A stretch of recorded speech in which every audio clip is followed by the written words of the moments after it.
What would you do if your partner came home drunk, but something in their eyes wasn't human anymore? And then, before you knew it, you were stuck, playing with a Ouija board. Hello, my name's CC and welcome back to the Crucible of Character, where today we have another scary Reddit story for you. If you've been enjoying this series, or have any comments, suggestions, or thoughts on today's video, please make sure to let me know down in the comments below. And if you've been enjoying them, please make sure to subscribe, as I'm trying to push for 100 subscribers by the end of the year, and I would love to have your help with that.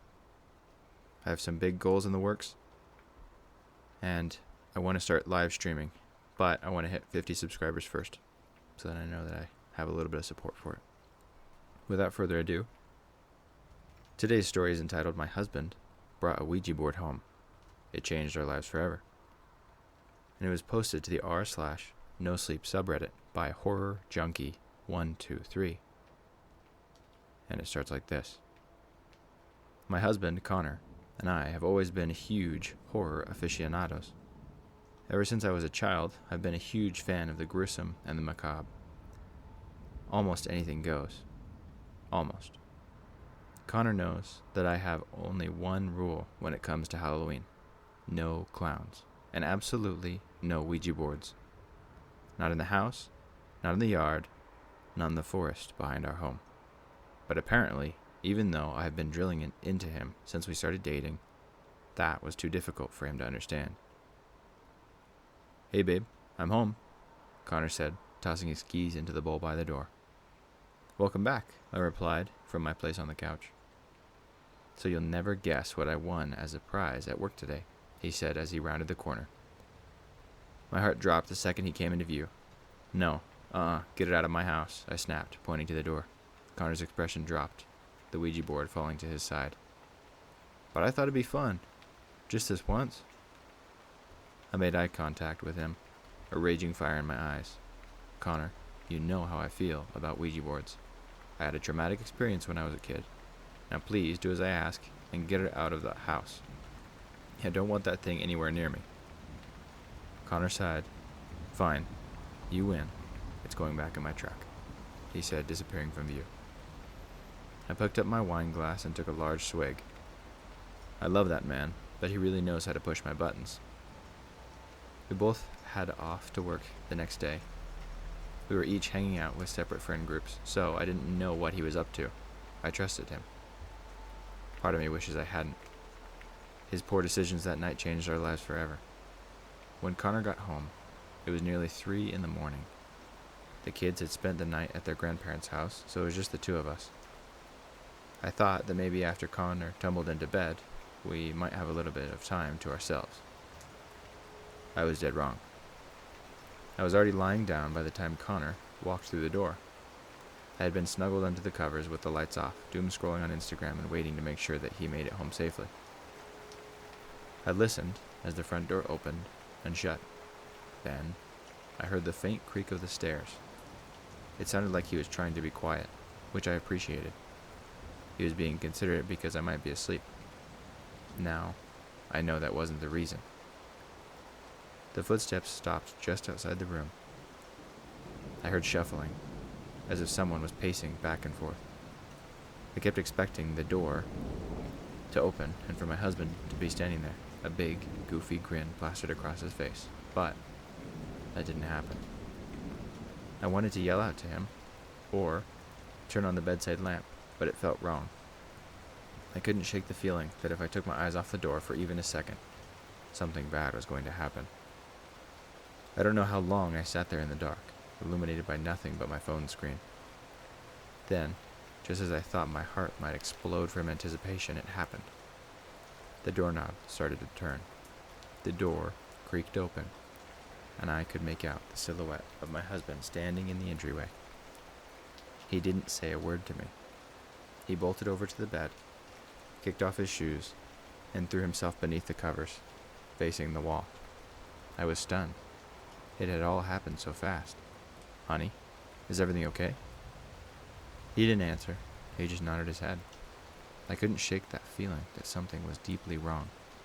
This behavior wasn't like the Connor that I knew. I stared at him, waiting for him to say something, to give me some sort of explanation, but he didn't move. He just stayed there, still as a statue. I didn't take my eyes off him until I heard him start to snore. Eventually, I lulled myself into a false sense of security. I had to in order to get to sleep. I told myself that Connor was just wasted. His friends did drink quite a bit when they hung out. That thought helped put my mind at ease until the next morning. I awoke to find his side of the bed empty. The smell of bacon wafting up the stairs from our kitchen immediately caught my attention. My assumption about him must have been correct. Connor was hungover and needed some greasy food to get himself back to normal. I took my time getting ready before meeting him in the kitchen. He had his back to me when I took a seat at the table, a plate full of bacon sitting beside him on the counter. "Morning," he said, flipping a pancake. "Morning. You want to tell me what that was all about last night?" I replied, eyeing him. He turned to face me, his brows furrowed. "What do you mean?" "What do you mean, what do I mean? You came up to our room last night acting really weird. You didn't say a word to me. Then you went to sleep with your clothes on." "Huh. I don't remember that. Must have been more drunk than I thought." There it was. I had no reason to worry. "Thought so. How'd the boys' night go?" I asked, starting to brew myself a cup of coffee. "Decent. We got wasted and played with that Ouija board I won. Don't worry, I left it at Mike's house." My stomach dropped. "Oh, really? And did you contact anything?" I dreaded his answer. My throat had gone dry, and I suddenly found myself clinging to every word. "I thought we did at one point, but I'm pretty sure it was just Aaron moving the planchette." He tried to pretend like it was this entity called Mr. Pip. So stupid, right? Cold sweat enveloped my entire body at the mention of that name. I had to sit down to stop myself from passing out. "No," I muttered, head in my hands. This can't be happening, not again." Connor seemed okay after that. For the next week, I searched for any indication that he wasn't right, something to clue me in that this thing had returned. I watched him like a hawk. The only thing out of the ordinary was that Connor stayed in the bathroom for a suspiciously long time one day after work, but it turned out that he just had constipation from Taco Bell he'd eaten at lunch. Nothing paranormal about that. After a whole week passed, I let myself believe that Friday night was just a fluke. I should have been more careful. I came home that Monday after a grueling shift, ready to turn on a rom-com and pour myself a glass of Cabaret. "I'm home," I shouted, kicking off my shoes. I received no response. That was odd. The kids should have been there, and Connor's car was in the driveway. I rounded the corner to the kitchen, brows knitted in confusion. My heart dropped when I found Alice and Tommy sitting at the table, their faces pale as sheets. "Mom?" Tommy whispered. His voice was low, as if he was afraid to speak too loudly. "What is it, sweetie? What's wrong?" I said, rushing over to him. "It's Daddy," Alice interjected. She was choking back tears. "He's being really scary. He told us to stay here and wait for him to get done." I was suddenly blanketed in a cold wave of dread. I didn't like where this was going. "He didn't hurt you, did he?" I asked, studying their expressions. They both shook their heads no, and I breathed a sigh of relief. "All right, I'll go see what's wrong. Don't worry, okay? I won't let anything happen to you." They shared a glance before giving me a grim nod. Adrenaline coursed through my veins as I proceeded towards my room. Just to be safe, I grabbed the baseball bat lying by the door that Tommy had forgotten to put away. My heart pounded in my chest with each step. I climbed. I don't know what I was going to find when I opened that door, but it certainly was not the scene that I walked into.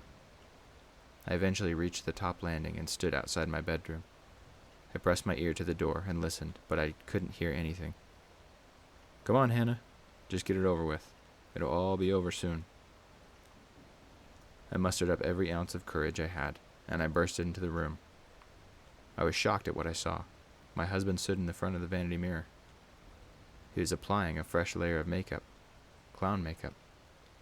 His face was stark white, with black streaks running down from his eyes like he'd been crying motor oil. He wore a polka-dotted jumpsuit with a red, scraggly wig and big, floppy shoes. This couldn't be happening. It had to be some kind of nightmare. The second I entered, I froze, and he turned towards me. "Connor, what is this? What are you doing?" The clown began to giggle. "It's been such a long time, Annie. It's good to see you again." He was using Connor's vocal cords, but that voice was not the one I knew. It was higher-pitched, yet soft, like an entertainer speaking to a child. All the color drained from my face as I raised the baseball bat, preparing to swing. "That's not my name. You give me my husband back, you sick freak." The thing wearing my Connor's skin frowned, its big red lips drooping animatedly. "Annie, is that really the way to treat your long-lost pal? Mr. Pip missed you." I couldn't take it anymore. I swung as hard as I could, tears blurring my vision. I missed, lurching forward as the bat crashed into the bed frame. I instantly knew that I had messed up, because a second later I felt the cool, sharp glint of a blade against my throat. "Listen here. You'll do what Mr. Pip asks, or he will drive the tip of this knife into your skull while your children watch. Do you really want that, Annie?" My breath hitched in my throat. "No." "Good," he said, shoving me away. "Downstairs. Now." I immediately thought to call the cops, but he was right behind me. I couldn't get to my phone without him seeing. Instead, I was forced to march down the stairs and over to the table where my children sat, petrified. The clown led me to the chair beside Tommy, while he claimed one beside Alice. My heart shattered for my baby girl. I couldn't imagine how scared she must have been. "Hello again, kids. Mr. Pip is happy to see you." He didn't receive a response. "I said," he growled, pounding his fist under the table, "Mr. Pip is happy to see you." He scowled at my children, who each wore a horrified expression. I'm happy to see you too, Mr. Pip," Tommy murmured, avoiding eye contact. "Good. Was that so hard?" His large, exaggerated smile returned, as if it had never left. Tommy shook his head. "Now, Annie, if you'll be so kind, will you get Mr. Pip a glass of water? He's parched." I nodded. Before I stood, I slipped Tommy my phone under the table, praying he'd know what to do. Tommy was a smart kid. He was our only shot.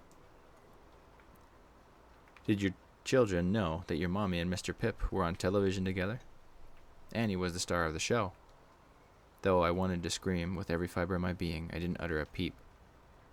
I simply poured a glass of water and walked back to the table. This thing, it was using my husband as a vessel to get to me. I just had to play into its little game, and everything would turn out okay, right? Mr. Pip," Tommy said, his voice shaky. "Yes, Tommy," he replied, turning his attention to my son. "Can I go to the bathroom?" Our captor thought it over, eyes traveling to the ceiling, knife tapping absent-mindedly against his chin. "Mr. Pip supposes that would be all right, but hurry back. You wouldn't want to miss out on the fun." Tommy nodded, then trotted away, acting like he really had to pee. I couldn't have been more proud in that moment, but then I was reminded of the task at hand. I returned to the table and handed the glass of water to the clown, who had my daughter at knife point. I watched as he took a sip. Then, my heart dropped. His face immediately twisted, and a deep frown overtook his countenance. He shot up from his chair, locking eyes with me. "This is warm." Without breaking eye contact, he smashed the glass on the floor. "Try again." I trembled as I did what he asked. I waited for the water to get cold, then I threw in a couple of ice cubes from the freezer for good measure. My hand shook as I handed over the new glass. The clown greedily snatched it up. He downed the entire thing, ice cubes and all, before looking me directly in the eyes. "Much better," he grinned. Something in that smile felt deeply sinister. It only grew wider as he smashed the second glass on the ground. "Take off your shoes." What? "Take off your shoes," he repeated, in a sickly sweet sing-song voice. I did as I was asked. "I don't take them off. You're making Mr. Pip very angry, Annie. You wouldn't want that now, would you?" he asked, his eyes falling to Alice. I shook my head no. I stripped off my shoes and tossed them aside.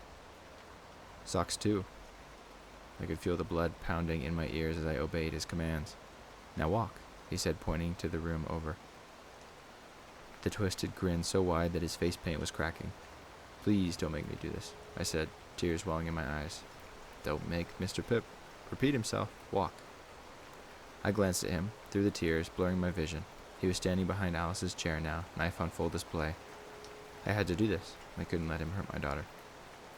I took a deep breath, closed my eyes, and plunged my bare foot forward into the hundreds of glass shards shattering the floor. My eyes shot back, open, as the pain seared through my foot like lightning. I yelped instinctively, pulling it back. "Keep going," the clown demanded. The eager glimmer in his eyes made me want to vomit. He was revealing in this. I gritted my teeth and leaned on the table for support. I motioned to place my hurt foot back down, but I didn't get the chance. "Not that one. Now it's time to put your best foot forward," he cackled, his boisterous laughter reverberating off the walls. No one else so much as twitched. I turned back to find the knife pressed to Alice's side. Her eyes were wide, and her bottom lip was trembling. I didn't have a choice. I applied pressure to my injured foot, a debilitating pain roaring through every single synapse. I leaned even harder on the table, grateful, at least, for that tiny blessing. I hovered, my right foot over the broken glass for a moment before I took the next step. I released an audible shriek as my right foot was sliced to ribbons. A pool of blood had blossomed around me, mingling with the spilled water and glass fragments. Everything hurt. I nearly collapsed, but somehow I remained standing.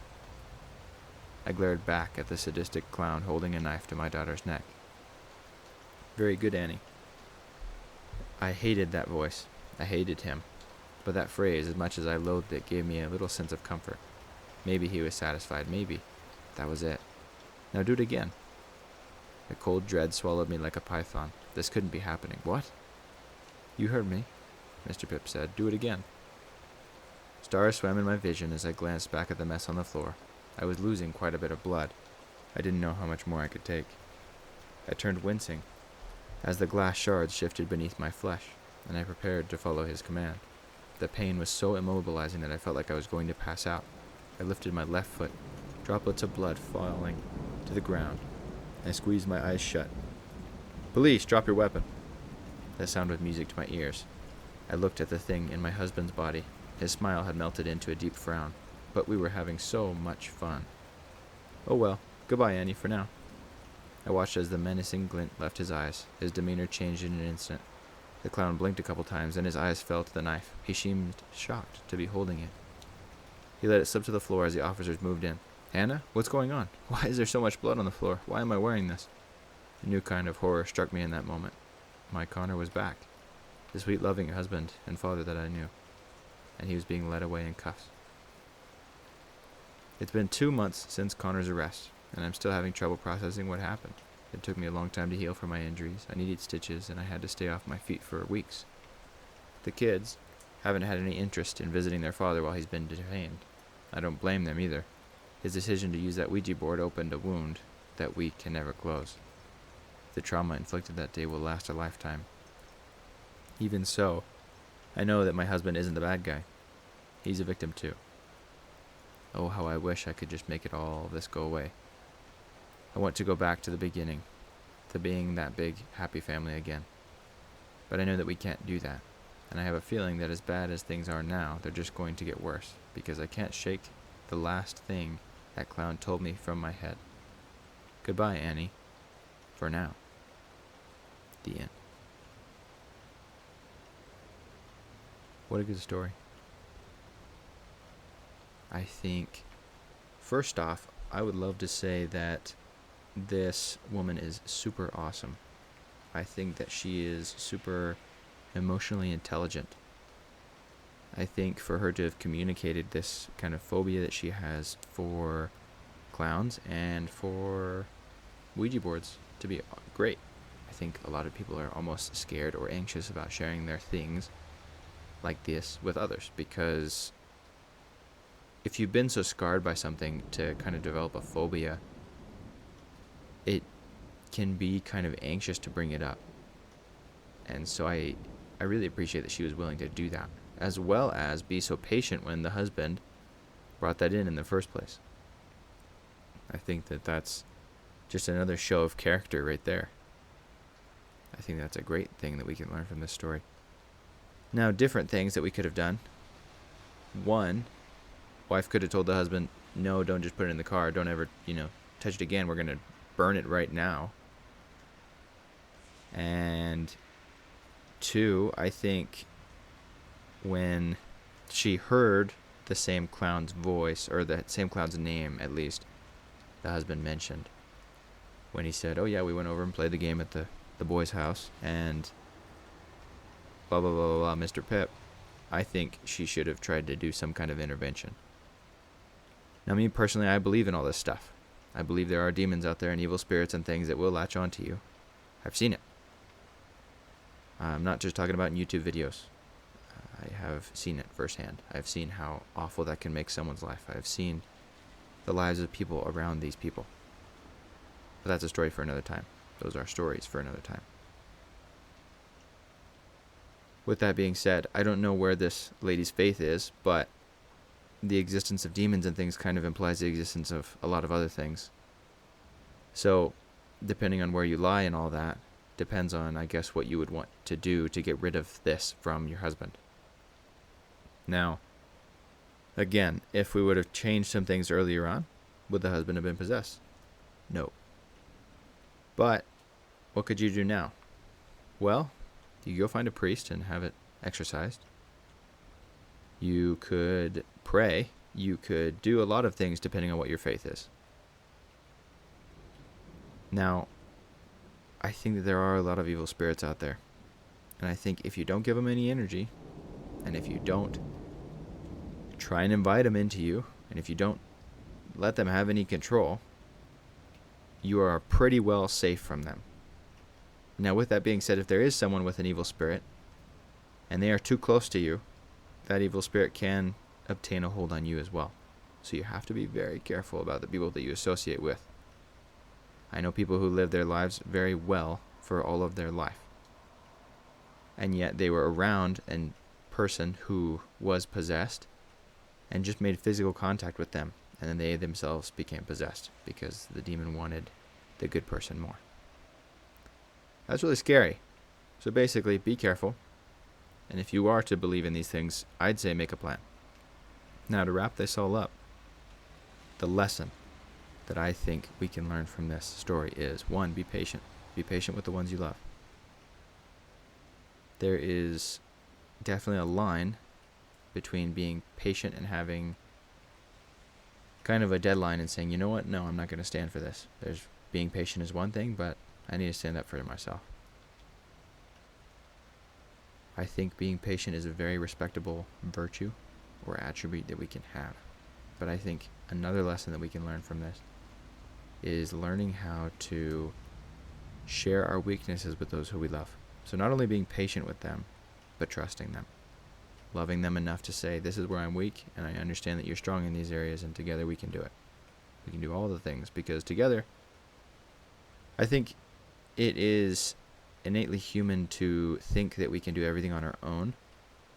But I think as well, we have to come to the conclusion that we can't do everything on our own, and that's why we need somebody else.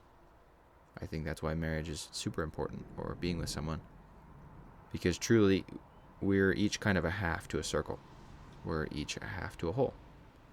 We will each have our strengths and weaknesses. But together, hopefully, we'll have more strengths than weaknesses. And hopefully, your strengths are complementary to your partner's weaknesses, and their strengths are complementary to yours. But you have to be patient, and you have to be strong enough to be weak. I think that there are so many people out there who are so convinced that they need to be strong all the time that they just end up becoming exhausted with it, playing this part, playing this character. Please, there are people around you that love you. Tell them. Tell them when you're weak. Tell them when you're not strong. Tell them what makes you weak. And be patient with them as they try and support you. If you don't have people who are there that you can reach out to, I mean this in the nicest, most kind, loving way that I can. It's not that hard to obtain some. It's not that hard to find people who care. Not everybody and their mama who is out there in the world is nonchalant and just doesn't give a darn about your problems. You can find people and open up. It's okay. And with all that, please, let me know down in the comments below. What would you have done differently had you been in this situation? What would you change? Would you have changed anything? What would you do if you suspected that someone close to you was possessed by a demon? What can I do to make my videos a little bit better? If you enjoyed today's video and you made it to this point, please make sure to like and subscribe. You don't really have a reason to not. And again, I'm trying to hit us 100 subscribers before the end of the year. And if we can hit 50, I'm going to start live streaming reading books. So please, with all that, I love you all. Don't forget this video. Think about these lessons that I try and talk about every time I make a video. Try and be a better person, because after all, that's the point of these videos. I love you all. I'm CZ. Goodbye.